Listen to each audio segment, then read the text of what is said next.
Et tout. Tôt ou tard, on vous dénigre. Il y a de la place chez moi aussi. Ouais, mais... C'est mon métier, je m'en Ouais, vas-y. Les gens, je peux dire ce qu'ils veulent.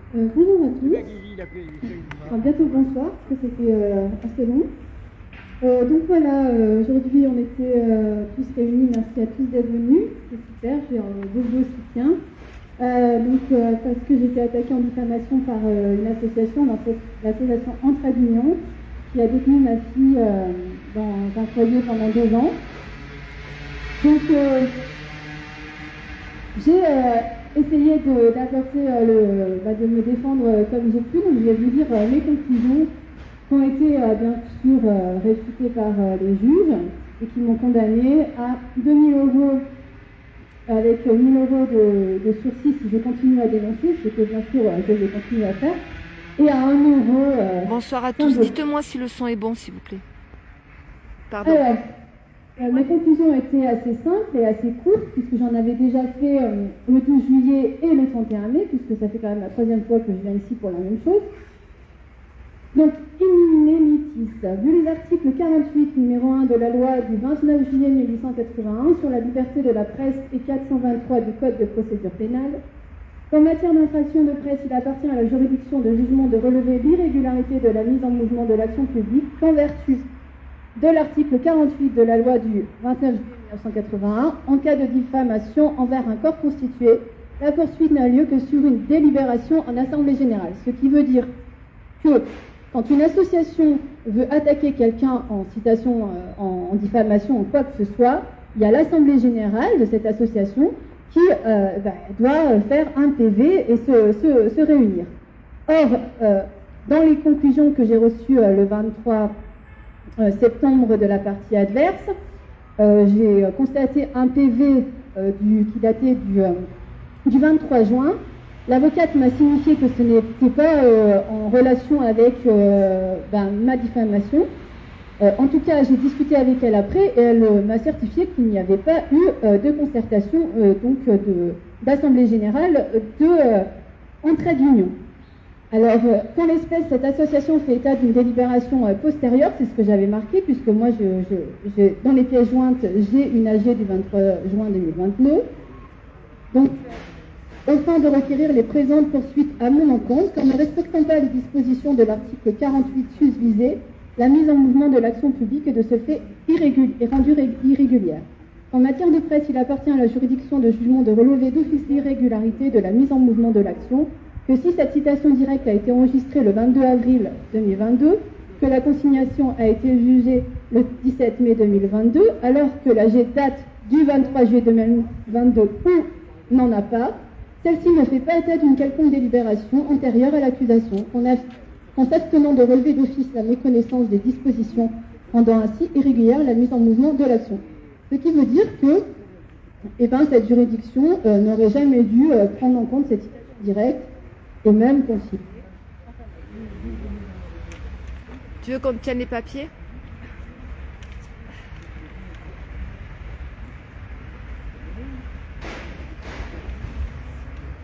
Lorsque les poursuites pour diffamation envers un corps étaient précédées de la délibération de l'Assemblée générale prévue par l'article 48 précité et que la juridiction n'est valablement saisie, les juges doivent relever d'office l'irrecevabilité, ce qu'ils auraient dû faire aujourd'hui.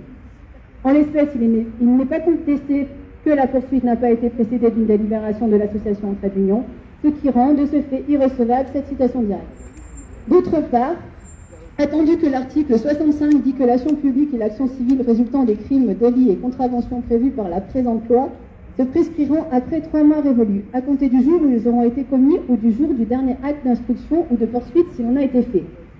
Attendu qu'un renvoi n'est pas un acte d'instruction, puisque j'ai eu un renvoi le 12 juillet, ni acte de poursuite, j'ai mis un arrêt de la chambre criminelle. Au vu de la citation directe datant du 22 avril 2022 et de la mise en consignation datant du 17 mai, le délai des 3 mois, puisqu'aujourd'hui on est le 27 septembre, étant dépassé, rendant ainsi la réquisition à peine de nullité. Ce que je demandais, c'était, par ces motifs, casse et annule en toutes ces dispositions, déclare l'association à une fin de non-recevoir en sa citation directe, dit qu'il n'y a avoir lieu à l'application de l'article 475-1, c'est pourquoi j'ai été poursuivie, ordonne l'irrecevabilité, la nullité par le tribunal correctionnel de la citation directe de l'association Entraide Union, ce qui n'a pas été respecté aujourd'hui. Voilà. Donc je vais faire appel bien sûr de cette décision, même si en appel, je suis déjà allée 4 fois à Riom. Et bien évidemment, il cautionne toutes ces décisions illégales, comme d'habitude. Je lui ai déjà expliqué. Hein. J'ai rassemblé 381 dossiers de placement d'enfants abusifs, hein, puisque dans ces ordonnances, on lit bien le vice de forme, vice de procédure, nul en omission matérielle, caduc dans le fond et dans la forme. Voilà, c'est surréaliste. Ces gens qui travaillent à l'ASE n'ont pas de numéro à délit, n'ont pas la délégation du département. On a quand même, voilà, c'est du tout et du n'importe quoi, juste avec une suspicion de sous-poids, surpoids, manque de cadre, fusion, voilà, conflits parentaux, enfin tout ce que vous voulez, alors que des enfants se font réellement violer, maltraités, et que ceux-là, eh ben, on les laisse chez leurs parents, tranquilles, sans aucun souci. Voilà, donc aujourd'hui, est-ce que la justice existe? Visiblement au civil, j'en doute, et au pénal, on a la preuve aujourd'hui que pareil. Donc voilà, je suis assez pas étonnée, hein, je m'attendais à être condamnée, puisque aujourd'hui on fait tout pour me faire taire, puisque même j'ai quand même un responsable financier et administratif du conseil départemental qui me suspend mes prestations sociales alors qu'il n'a pas d'identité juridique. Donc il n'a pas le droit de le faire. Donc aujourd'hui, on essaye par tous les moyens de me faire taire, puisque je fais un peu des vues, c'est ce que l'avocate de la partie adverse a défendu, hein, que je fais 12 000, 15 000 vues. Bon, il y a quand même une vidéo qu'on a fait 150 000, elle aurait pu la citer, ça m'aurait fait plaisir. Hein. Non mais voilà, tout ça est une grande supercherie. Et cette association a dépensé énormément d'argent pour me condamner et pour me faire taire. Ça fait 3 fois que je viens ici, 3 fois que je me défends et toute seule, que je paye le trajet, que je prends du temps pour finalement que les juges ne respectent même pas les lois eux-mêmes. Donc voilà, c'est comme ça. En tout cas, je vais faire appel de la décision, j'irai même s'il faut en cassation, et puis je payerai ce que j'ai à payer. Bon, je ne sais pas comment je vais faire, parce que bon, ça va être compliqué financièrement de plus en plus. Mais de toute façon, quoi qu'il en soit, le but est que je tombe, et je suis au regret de leur annoncer que pour l'instant, je vais très bien, et même une expertise psychiatrique qui dit que je vais très bien, et en plus, que je me taise, et malheureusement pour eux, je n'ai pas l'intention de me taire, et au contraire, j'ai l'intention de trouver des solutions pour aider ces enfants qui sont foutus dehors à 18 ans ou à 21 ans, pour trouver des solutions pour les aider et aider les parents dans leur procédure légale et essayer de changer les choses et d'inverser. Il faut que la peur elle change de camp, parce que moi ces gens ne me font pas du tout peur et je n'ai pas peur non plus d'aller en prison ou de je sais pas quoi. Ça me fait pas peur. Au contraire, ça sera une fierté. Je suis fière du combat aujourd'hui dans lequel on m'a mis. Voilà, et je continuerai à me battre. Bravo. On salue ton courage, bravo. Je voudrais finir, comme d'habitude, par un petit message à Marine. Alors Marine, je pense à toi chaque jour, chaque minute qui passe. Tu me manques. Je te demande pardon de t'avoir mis dans un monde aussi déshumanisé, illégal, injuste. Et voilà, je t'aime vraiment énormément. Et voilà, j'espère que tu es forte, que tu es courageuse, que tu gardes l'espoir de rencontrer surtout les bonnes personnes. Vraiment, tourne-toi vers les bonnes personnes, parce que toi, t'en es une merveilleuse. Je t'aime très fort, ma pouce. Gros bisous. Bravo. Merci Sandrine, bravo.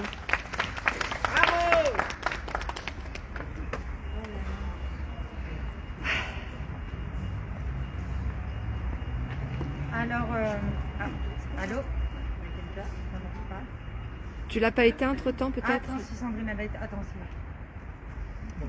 Alors, Sandrine, je tenais à dire que je suis fière de toi, parce que tu partages le bonheur, tu partages le combat de tout le monde, tu lâches personne. Aujourd'hui, tu as prouvé l'amour de ce combat pour toutes ces mamans qui ont été désenfantées. Tu dénonces, Voilà, je sais que quelque part tu t'es retrouvé ici parce que tu as fait une vidéo pour me soutenir par rapport à un correctionnel de monsieur en récidive pour des violences. Donc tu as dénoncé l'association qui fait partie de la même que la mienne. Et tu as été forte en fait, Sandrine. Tu as été courageuse et tu peux être fière de toi parce que tu donnes la force à toutes ces mamans qui n'en ont plus, qui sont par terre, à genoux, qui pleurent tous les jours. Et tu donnes beaucoup de force à ces mamans, à ces papas aussi, parfois aussi, qui sont souvent aussi désenfantés, il ne faut pas les oublier non plus. Et du coup, je me suis dit, Sandrine, tu as fait ça quelque part aussi pour moi, suite à ta vidéo. Et je me suis dit, il faut que je sois à côté de toi dans ce combat, que tu ne partes pas seule. Et donc, du coup, j'ai décidé d'afficher l'association dans la même structure, dans le même à Saint-Jean, hein, en trait d'union, bien évidemment. Donc pareil, j'ai lancé des petits tirs, on va dire, en trait d'union sur les réseaux sociaux. Je me suis retrouvée aussi avec une citation directe. Donc je rejoins Sandrine dans ce combat, dans cette cause pour nos enfants, pour les sortir de ces structures monstrueuses, de ces placements inversés chez le conjoint, l'ex-conjoint violent, violeur, ce qu'on veut. Et voilà. On est ensemble, Sandrine, et je suis fière de toi, et tu peux être fière de toi surtout. Je te fais de gros bisous. Merci. Est-ce que tu peux dire qui tu es pour ceux qui te connaissent Alors pas, moi, s'il te plaît. je me présente Mélanie. Sur les réseaux sociaux, sur Facebook, c'est Mulan et ses enfants. J'ai un compte Twitter, c'est Combat Maman, où j'ai commencé à dénoncer parce que je n'étais pas entendue, surtout mes enfants n'étaient pas entendus. Mes filles m'ont révélé agression sexuelle et ma fille viol. Il a été condamné violence sur ma fille et sur moi-même à 4 mois avec sursis. Hein, bon, après dommage et intérêt, mais ça je m'en fous. Hein, bref, voilà, du sursis sur des violences sur ma fille et sur moi-même. Malgré sa condamnation pour des violences sur ma fille et sur moi-même, il s'est retrouvé à avoir la garde de mes 3 garçons. Donc du coup, les violences, voilà, elles continuent. J'ai dénoncé et aujourd'hui, j'ai juste à correspondre tous les 15 jours avec mes enfants. Vu que j'ai porté plainte pour des violences où mes garçons ont parlé, la parole de mes enfants n'ont pas été crues. D'ailleurs, il y a beaucoup, on demande justement libérer la parole. Le juge Édouard Durand de la Civise, d'ailleurs je le remercie, juge des enfants, qui essaye de porter la parole de toutes ces mamans qui se retrouvent désenfantées, on ne croit pas l'enfant, on remet systématiquement la parole de l'enfant en doute. Je ne compte même pas le nombre de classements suite à des viols et agressions sexuelles sur enfants. Je tenais à le remercier, mais en même temps, on demande de libérer la parole. Et quand on la libère, on voit le résultat. Sandrine Voll s'est fait condamner. Voilà. Moi, je passe le 29 novembre à 14h aussi au Puy-en-Velay de la même association qui m'ont mis en citation directe. Je me dis, mais ça va être quoi? En fait, de victime, je me retrouve sur le banc des accusés. C'est ça notre sort? C'est ça? Nous faire taire comme ça, de cette manière? C'est une honte. C'est inadmissible. Voilà. Merci Mélanie. Merci beaucoup et bon courage. Bravo, Mel.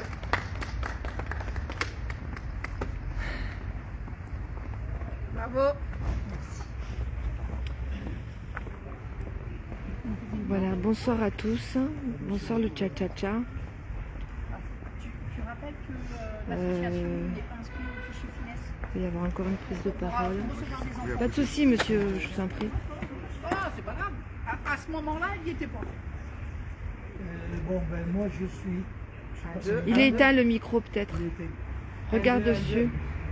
Il est Pardon. où le truc? Fais-le direct là.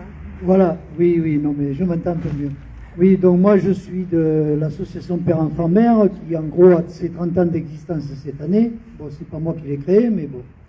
Pour vous dire que les conflits de ce type-là, on en voit passer. Et en gros, on se rend compte que la justice, c'est pas le meilleur moyen de régler ce genre d'affaires, les affaires familiales. Et le pire, c'est que quand on voit le temps passer, on se rend compte qu'en fait, c'est un véritable business qui s'est organisé autour des affaires de justice, quoi. Des parents, les gosses, c'est un moyen de plus pour faire du fric. Et rien que les histoires des enfants placés, un enfant placé coûte entre 7 à 8 000 euros par mois. Bon, quand c'est des moyennes, hein, c'est reconnu par des personnes du Conseil général, bref, c'est connu. Et donc là-dedans, il y a des tas de gens qui en vivent, que ce soit des emplois fictifs, que ce soit peut-être des détournements de fonds, que ce soit certaines associations, alors qu'ils sont soi-disant à but non lucratif, mais comme il y a des employés, il y a des directeurs qui sont largement rémunérés, il y a des psychiatres, des pédiatres qui émargent, qui font le fric avec ce genre de structure. Vous comprenez bien qu'avec 7 à 8 000 euros par mois, il y aurait de quoi faire des choses. Par exemple, on peut dire que le parent il est malade, ça peut arriver, hein, bon, mais il y a quand même une famille autour. On chercherait dans une famille à proposer 1 000 ou 2 000 euros pour s'occuper de l'enfant d'une branche de l'autre partie de la famille. Je suis sûr qu'il y aurait des gens à l'appel pour faire ça. Oh oui. Mais non, on préfère dépenser 7 à 8 000 euros par mois dans une structure. Il y a quand même quelque chose qui n'est pas normal. Après, il y a des cas exceptionnels où il y a des difficultés parce que les parents ils sont morts tous les deux, qu'il n'y a plus personne, enfin bref, ça arrive, hein, bon. Mais le problème, ça mène à des abus. Quand il y a autant d'argent dans un circuit, il y a des profiteurs.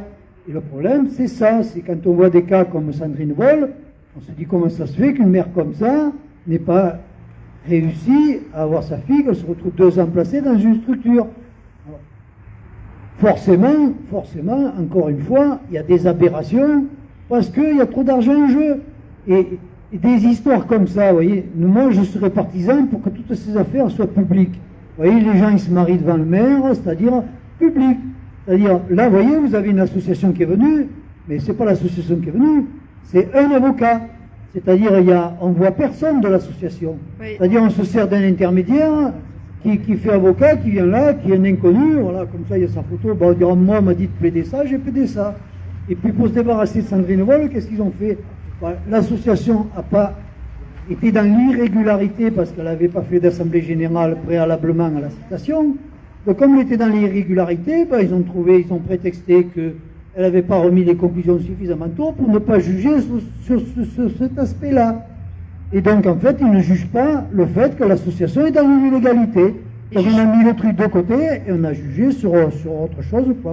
Ils jugent pas le fond, ils jugent la forme. C'est un faux intellectuel. Voilà. Voilà. C'est une manière de condamner quelqu'un avec, même si elle a raison, même si l'association n'a pas respecté la loi, c'est quand même la personne, c'est quand même l'association qui n'a pas respecté la loi qui a gagné. Vous voyez, la justice, on en est là. Et ça, les magistrats, ils ont bien compris quand même que c'était pas normal, ils le voient bien. Mais bon, dans un cas comme ça, comme il faut faire taire certaines personnes qui dénoncent les dérives, on trouve tous les moyens pour les faire taire. Et ça se résume à ça, donc ça va l'obliger à faire appel, et puis en appel, ça lui fait dépenser des sous, etc. Voilà, on se sert de l'institution pour taper sur quelqu'un. Il faut à tout prix faire taire les gens. Et on est dans une espèce de démocratie comme ça. On a des journalistes en France qui, pareil, ont un salaire qu'ils touchent à la fin du mois. Donc, s'ils veulent relayer les choses de manière fidèle et la réalité, ils risquent de perdre leur salaire à la fin du mois et de perdre leur carrière. Donc, on se retrouve, nous, le peuple, à être obligés d'utiliser les réseaux sociaux. C'est notre seul moyen, parce que la plupart du temps, on a des journalistes qui refusent de faire leur boulot pour ne pas mettre en danger leur carrière. Voilà. Tout à fait. Merci. Donc je dis bon courage aux gens et surtout ne résister. Il faut que la population apprenne à résister à tout ça. Il n'y a pas d'autre solution aujourd'hui. Les dérives, vous les voyez un peu dans tous les domaines, que ce soit un pass sanitaire, que ce soit le reste. Enfin, bref, je ne vais pas sur les détails, on va sortir du sujet. Bon courage à tous. Merci beaucoup. Bon, moi, qu'est-ce que je dis Je crois que les magistrats viennent d'encourager Sandrine à créer une association. Voilà. Dont nous serons, je suis sûre, tous heureux d'être membres. Tout à fait. Parce que aux entraves, il n'y a que la résistance. Voilà. C'est tout. Il n'y a que la résistance, donc ils ne veulent pas que tu dénonces, il faut dénoncer. Voilà. Ils ne veulent pas que tu continues, il faut continuer. Ils veulent que tu arrêtes, il faut surmultiplier. Voilà. Et de toute manière, ils finiront par tomber parce que c'est pas possible. Et là, la loi dit qu'ils avaient quelque chose à faire, ils ne l'ont pas fait. Arreux, pouet, pouet, niveau maternel. Donc, ils peuvent inventer et la décision de justice, elle est ridicule. Donc, un bon tract avec ça dans la ville, là, en disant à tous les habitants de cette ville du Puy-en-Velay qu'ils ont des magistrats qui savent pas lire. La loi leur dit, tu fais ça, parce que c'est comme ça, et ben eux, ils disent non. Et ben voilà, donc ils nient le droit, ils nient leur contrat, ils ne sont rien. Ils ne sont rien. D'accord? Rien, de rien, de rien. Tout ce qu'ils font n'a aucune valeur. Et ils viennent de l'avouer, là. Ils viennent de l'avouer. Le seul truc qu'ils ont, c'est ça. Voilà. Oh ben voilà, tu résistes, alors... c'est pitoyable. C'est pitoyable. Donc on a gagné. Pour moi, c'est une victoire. Parce que quand des gens qui se prétendent si puissants vont jusqu'à ce petit truc ridicule qui ne tient pas, puisque la loi leur dit de le faire. Ils sont payés pour ça. Un couvreur, on lui dit, tu mets des tuiles. Ah ben non, je mets pas de tuiles. Eh ben, t'es plus rien, c'est tout. Donc, le bon sens, la logique, il faut toujours informer, il faut dénoncer. Ces magistrats sont ridicules, ils ont bien vu que le dossier était pourri. C'est pour ça aussi qu'ils ont traîné là, en espérant que Sandrine ne soit plus soutenue. Et je suis sûre aussi qu'à Toulon, pour la capitaine Majani, il y avait 14 personnes, dont moi, à l'intérieur du tribunal. Si elle avait été toute seule, l'affaire était réglée en 5 minutes. Ils ont vu qu'il y avait 14 personnes, ils ont fait un procès de 6 ou 7 heures. Alors, la décision a été faite d'avance, mais en attendant, ils ont dû faire leur cinéma. Et là, ils ont fait du cinéma. Du cinéma.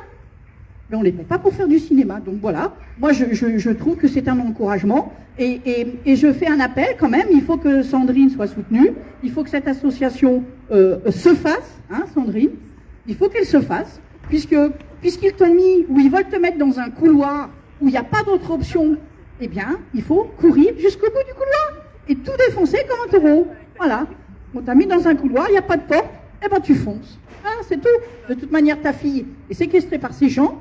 Il faut la récupérer et on va tous les récupérer et c'est que le début, enfin le début non, ça avance, ils savent très bien que ça va tomber. Il y a quand même la circulaire de début d'année de février qui demande aux juges de placer les enfants à domicile au maximum, donc ils commencent à dégonfler le ballon parce qu'ils ont une peur bleue que ça leur pète à la gueule. Mais ce ballon il est gonflé depuis 1958, donc ils peuvent toujours faire pchit. Il va quand même leur péter à la gueule. Et il va péter la gueule parce que nous, on va pas lâcher. Et nous, on va continuer à dénoncer les choses. Dénoncer qu'on est privé des pièces des dossiers, qu'on ne voit pas nos enfants à l'audience, que c'est de la manipulation, que les enfants n'ont jamais les décisions, etc., qu'on est devant un tribunal perpétuel, juge pour enfants, cour d'appel, que c'est complètement illégal.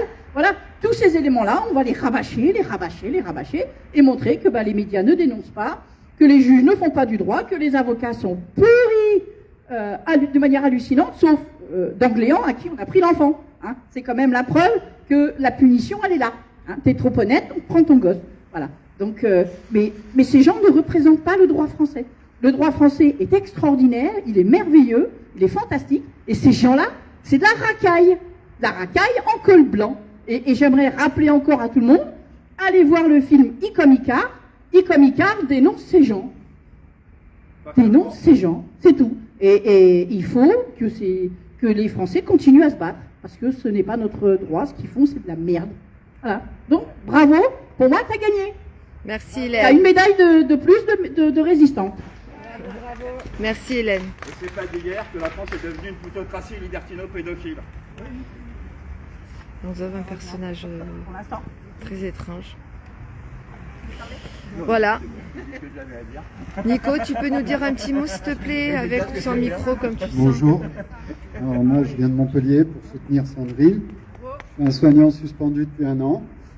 Et quand je vois l'injustice qu'elle subit, j'ai été obligé de venir. Donc je suis fier d'être venu parce que j'ai rencontré quelqu'un de fort, quelqu'un d'admirable. Et rien que pour cette rencontre, c'est une grande victoire, je pense. Bonjour monsieur, c'est pas vous qui avez marché de Montpellier jusqu'à Paris? Si, c'est moi qui ai Vous marché. pouvez me raconter parce que c'est pas aucun bolas. Ouais, c'est pas trop le sujet, mais... C'est pas le sujet, mais ça nous concerne. Mais en fait, là où je me retrouve avec Sandrine, c'est l'injustice que j'ai subie en arrivant à Paris. Qu'est-ce qui s'est passé? J'ai été attendu par 26 policiers et 4 inspecteurs de l'antiterrorisme. Pour 3 marcheurs. Pour 3 marcheurs. Voilà. Donc, c'est assez... Et comment ça s'est passé? Ils vous ont accueilli? Il y a des moyens énormes pour des gens qui Ils vous ont n'ont rien accueilli, fait. ils ont Quoi. accueilli pour votre santé ou je comprends pas? Comment ils vous ont accueilli? Eh ben non, il n'y avait même pas un café qui m'attendait, rien. D'accord. Juste, ils voulaient que je m'énerve, que je perde mon sang-froid pour pouvoir êtes énervé? retrouver une raison de... Non, moi pour m'énerver, ça va être compliqué. Hein. D'accord. Voilà, les bouddhistes à côté de moi, ils ont En du fait, boulot. vous avez marché 700 km de Montpellier à Paris Oui, pour aller jusqu'à Paris, quoi, jusqu'aux institutions. Et en fait, on vous a arrêté à... Vous étiez que 2 ou 3 je sais pas voilà, comment on ça- était trois. Enfin, Ok. on était trois pour les dernières étapes. Et en fait, parce que vous dénoncez quoi? Je dénonce l'injustice que subissent les soignants. C'est-à-dire on oblige les gens à se piquer avec une injection expérimentale Oui.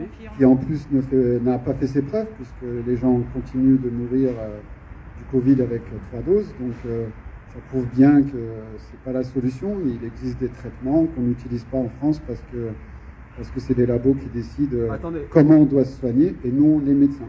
Donc vous dites qu'il y a des personnes qui sont vaccinées, qui sont mortes du Covid, et vous êtes vacciné? Non, je suis pas vacciné. Et donc vous êtes en bonne santé, je pense, non? Je n'ai même pas eu le Covid. Et vous avez marché 700 km? Et j'ai marché 700 km. D'accord, merci. Donc voilà.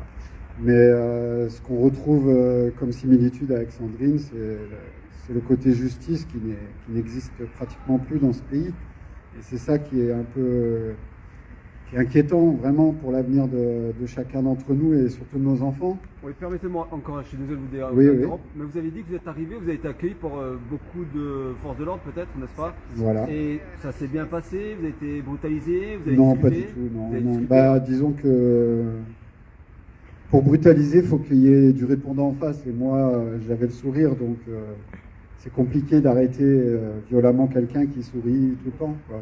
Voilà, qu'il n'y ait pas de violence. Donc, Bah, surtout, c'était médiatisé. Hein, il y c'était avait ultra quand même. médiatisé voilà. sur les réseaux, donc aussi, ils savaient très bien Vous avez été que le accueilli moindre par écart aurait été D'accord. compliqué Vous avez à été accueilli par quelqu'un justifier. d'autre que la police Oui, j'ai été accueilli par des gens qui me suivaient sur D'accord. Internet. Ok, ouais. Et il y avait aussi mon père, et puis il y avait 2 médias, tout de même, Vécu et Le reporter indépendant. Des officiels comme, je sais pas, des députés peut-être, je sais pas, Non, ou du non, gouvernement, non, personne. non, ils étaient en conseil des ministres ce jour-là, c'était la reprise, donc Ok, il y a des choses plus importantes que moi, apparemment. Donc voilà, et ben, je suis fier d'être venu soutenir Sandrine. Si d'autres actions pour l'aider seront mises en place, je serai là aussi. Et voilà, elle est la bienvenue aussi dans le Sud, si elle veut se ressourcer, on l'accueille avec plaisir. Merci. Ainsi, je voudrais remercier tous les gens de Puy-en-Velay. Il y a des gens qui sont venus exprès, qui ne savaient pas, et en voyant les pages tourner. Je trouve que vous avez une bonne énergie ici. Gardez-la surtout. Voilà, c'est un plaisir d'être ici. Voilà. Merci Nico. Merci. Quelqu'un d'autre? Ah, aussi, je croyais qu'elle m'avait piqué mon blouson, mais non, en fait, on a le même. Ah ouais. Oui, toi. Ah oui, c'est vrai. C'est Je pas. crois que c'était unique. Hein, quelqu'un d'autre? Chris, Hélène.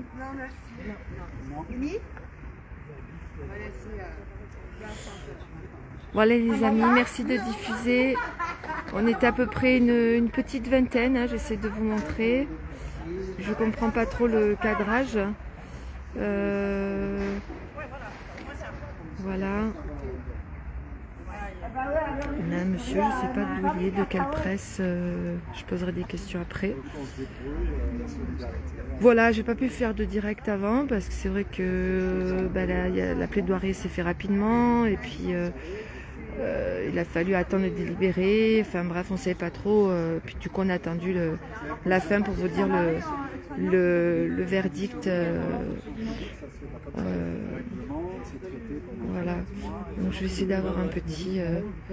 Tu peux me partager juste deux petites 10 minutes que j'ai quelques questions, s'il te plaît. Voilà. Donc Sandrine, bienvenue sur le Loup Dissident Média.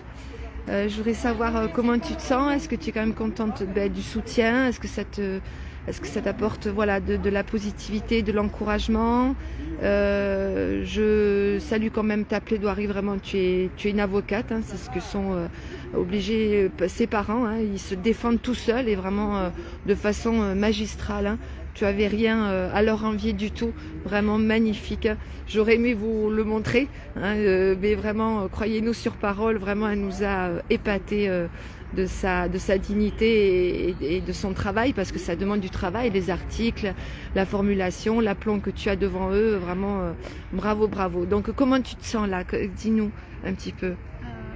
Merci déjà pour tous ces compliments. Et puis bonjour à tous. Et ben, je me sens un peu fatiguée, un peu vidée.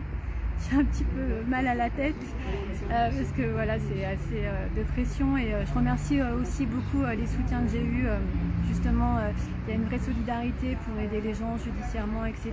J'ai reçu des conseils et je les ai travaillés. En tout cas, j'ai essayé de faire une plaidoirie le mieux possible pour être vraiment à la hauteur de la justice.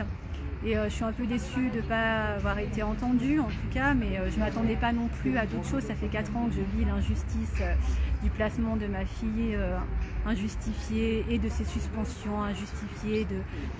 Et voilà, j'ai beaucoup de témoignages en ce sens aussi. Je l'ai déjà dit, j'ai entendu 381 parents lu leurs ordonnances et oui, pour voilà. Comprendre, pour voilà tout ça. Tu me disais c'est bien l'injustice voilà. Et voilà, et je suis allée dans un colloque.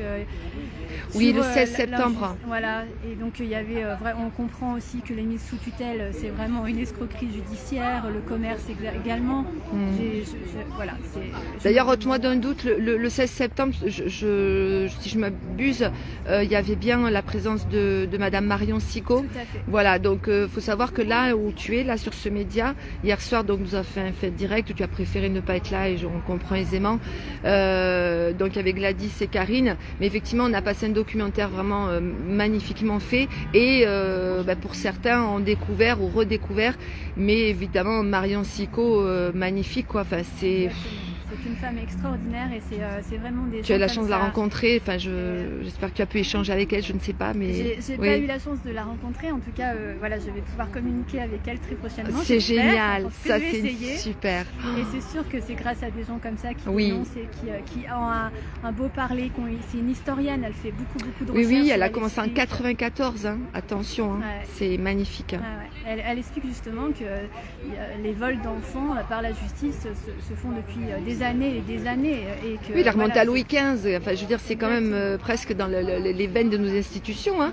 Finalement, ça a changé de forme. Hein. De roi, on est passé à notre cher gouvernement qui nous ment, bien sûr. Mais effectivement, mais en Sigo, je te reprendrai quelque chose dans ce que je voulais te dire là. C'est quelque chose que je dis aussi. On peut tromper une fois 1000 personnes, 1000 fois. Une personne, mais on ne peut jamais tromper 1000 fois 1000 personnes. Et dans ce qu'elle a dit pendant 25 minutes hier, elle a fini avec le sourire, avec une positivité que, voilà, vu que ça fait 28 ans qu'elle se bat, il faut qu'on continue.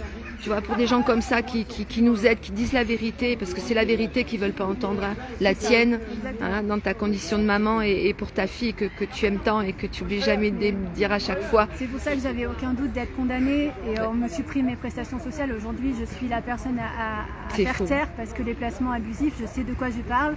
J'ai fait des tableaux pour expliquer les conflits d'intérêts qu'il y a à l'intérieur et ce pourquoi c'est très difficile pour les parents de sortir leurs enfants placés. Donc aujourd'hui, on a aussi inventé un protocole qui fonctionne assez bien. J'ai voulu monter une association et c'est quand j'ai voulu monter cette association pour demander des fonds, des aides, et qu'on a essayé, on m'a coupé, on m'a attaqué en justice et en plus on m'a enlevé mes prestations sociales. Donc je savais par avance que j'allais être condamnée. Je suis aujourd'hui la personne à faire taire, mais en tout cas je reste sur mes positions. C'est un combat qui me tient énormément à cœur. J'ai rencontré des gens merveilleux. Et c'est vraiment des parents qui sont très très humains, qui se retrouvent tout seuls et que j'ai vraiment envie de continuer à aider et à trouver des solutions pour en tout cas essayer de les aider. Ouais. Et en tout cas voilà, et pour éviter pour les mauvaises pensées, les mauvaises interprétations, il faut bien comprendre que ce que ça leur demande au quotidien, c'est qu'elles doivent se rendre disponibles. C'est-à-dire que travailler par exemple à plein temps, c'est quelque chose qui est hyper compliqué. Exactement. Parce que la justice, tout, le fait que... d'ailleurs, j'ai une question qui s'enchaîne là. Dis-nous, quand vois-tu ta fille ? Je ne la vois plus, ma fille. Je n'ai plus de droit depuis... la dernière fois que je l'ai vue, c'est juin 2020. Je n'ai plus de droit parce que je dénonce, je critique trop la justice et la protection de l'enfance. C'est la seule chose qui a marqué dans l'ordonnance. Donc la juge me donne aucun droit. C'est aussi une façon de mettre la pression sur ma fille pour dire à ma fille que ta maman, tant qu'elle n'aura pas arrêté les réseaux sociaux, tant qu'elle n'arrêtera pas de dénoncer ce système, eh ben, tu ne la reverras pas. On fait tout pour me faire taire. Et c'est pas que je veux pas revoir ma fille. Au contraire, j'aimerais la revoir. Mais surtout aussi, j'aimerais essayer de défendre ses enfants et sortir ses enfants le plus rapidement possible. Et aujourd'hui, c'est ce qu'on arrive à faire. Donc c'est ce que je veux faire, tout en demandant à ma fille que si elle veut me voir, je suis disponible, je suis là. Si elle veut m'appeler, je suis là. Je sais qu'elle est dans un contexte difficile et que pendant ces 4 ans, elle a été endoctrinée. Enfin, en tout cas, on a sali ce lien. Oh, c'est facile de manipuler un enfant. Exactement, on a sali ce lien et on continue à le salir pour prendre ma fille en otage et continuer à me faire taire. Mais moi, je suis motivée. Donc, tu es en bonne santé et tu lâcheras pas. Et je lâcherai pas. Ouais. Et j'ai trouvé, on va essayer de trouver des solutions pour pouvoir aider le plus de parents possible à sortir dans l'intérêt de l'enfant, dans l'intérêt supérieur des enfants. Parce que ces enfants, ils vivent des violences institutionnelles incroyables, voire des viols. Et c'est honteux qu'on puisse défendre une protection de l'enfance aujourd'hui qui est quasiment inexistante. Et même pour les enfants qui ont besoin d'être placés, ils sont placés dans un foyer un temps, dans une famille d'accueil un temps. Ces enfants sont marchandisés et il y a des témoignages d'anciens placés qui sont horrifiant, c'est horrible, c'est même pas entendable. Moi je suis choquée, vraiment choquée. C'est choquant. En tout cas, effectivement, je fais un appel. Est-ce qu'ils peuvent éventuellement te mettre un petit message en MP sur pour quelqu'un, s'il a une idée, s'il a une envie de t'aider d'une manière ou d'une autre? Est-ce que tu peux peut-être avec de l'indulgence, elle a sûrement beaucoup de sollicitations X, Y, Z, mais si quelqu'un a une bonne idée, quelque chose, ça peut aider. Toute aide est bonne à prendre. Diffusez, s'il vous plaît, un maximum, informer, parce que c'est tout ce qui nous reste. Informer, comme disait Serge Monast, face à ces monstrueux monstres. Je les considère plus comme des êtres humains. Voilà, en tout cas, merci Sandrine. Et puis, si jamais elle voit, je sais pas, en tout cas, à chaque fois, je veux vraiment lui dire à quel point je l'aime et à quel point je pense à elle. Vraiment, c'est très important. J'espère qu'elle pourra te voir d'une manière ou d'une autre. Mais c'est beau que tu lui dises. À chaque fois, tu y penses, tu lui dis toujours. Ce que je pense toujours. Mais c'est formidable, c'est formidable. Tu fais parler ton cœur et c'est pas évident. Et oui, dans sa difficulté, il faut savoir que Sandrine, là, tu finis en camping-car quand même. Puisqu'évidemment, sans argent, c'est un peu compliqué, ou que trop peu. Donc, mais elle reste digne et puis elle va continuer. Donc, merci à tous, merci beaucoup. Merci à toi. Merci. Voilà, on se serre la main. Je lui serre la main pour vous tous. Le tcha. Merci beaucoup. À très vite. Merci. Voilà. Écoutez, je vais vous laisser là. Comme toujours, je vous montre le tribunal en question. On est place du Breuil, au Puy-en-Velay, au palais. Je ne sais pas si je vais pouvoir zoomer. Donc au palais, pas de justice, mais de l'injustice. Voilà. La vérité ne doit pas être reçue, parce que forcément, s'ils nous laissent gratter, on risque de gratter un peu trop et de découvrir tout le reste, tout ce que vous avez pu voir hier soir dans le direct, dans ce magnifique documentaire qui a été fait en 2020. Voilà, donc merci le tcha, merci à Loulou et toute l'équipe Loulou Dissident Média de s'investir, de prendre des risques aussi.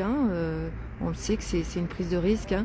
J'ai vu vite fait que Mathieu Mustical à Marseille, vous avez peut-être pu voir quand on était au tribunal de Toulon le vendredi 16 septembre, donc pour la capitaine Priscilla Majani. Je ne l'ai pas entendu, j'ai vu juste son titre. Il a fait un direct pour dire qu'il veut retenter de faire un rassemblement. Donc je ne sais pas quand, comment, quand, voilà. Donc j'essaierai de vous tenir au courant. Voilà, je vous remercie tous. Bonne soirée, je sais pas trop. Nous on va monter voir la Vierge Marie. faire une petite prière. Et puis je vous dis à très bientôt. Prenez bien soin de vous et de votre prochain. Et à très bientôt. Merci de diffuser. À très vite. Au revoir.